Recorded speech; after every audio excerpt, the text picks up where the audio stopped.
Hi, thank you for agreeing to participate in our study. We are excited to have you. In this video, I will explain the gameplay and outline the main features of the interface. I'd recommend making this video full screen if you haven't already. Now, once you have navigated to the Play Unity link provided, you may be prompted with an embedding error. Simply close this out and you're ready to play. This game requires you to examine information about 3 enemies crossing your base.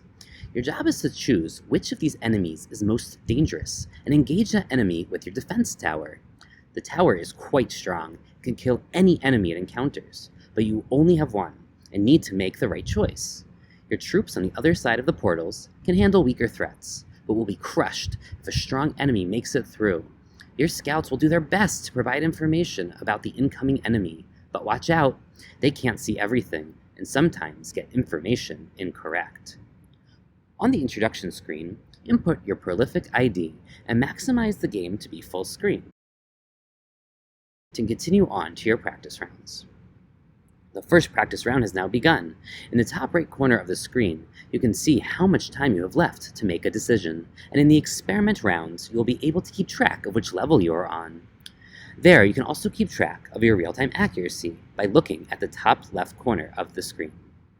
Let's first open up our intelligence menu and see what information your scouts have provided.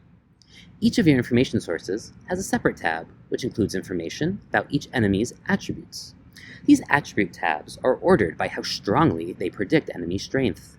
Thus, the weapon they are carrying is most indicative of threat posed, followed in order of importance by their size, shield, and helmet. Downward green arrows indicate a low threat like we see here on enemy number 3 in the size menu, while upward red arrows indicate a high threat like we see on enemy 1. After we've made a decision, we can close the intel menu, place our tower, and press the Start Wave button to begin the round. Before continuing, slide the scale here to indicate how confident you are in your answer. After that's done, you can click to continue.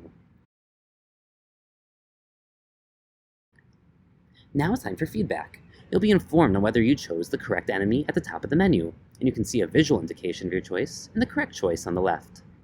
To the right of the visual indicators, you can see the true threat levels posed by this round's enemies, as well as the enemy's actual individual attributes, including what the scouts got wrong indicated in blue.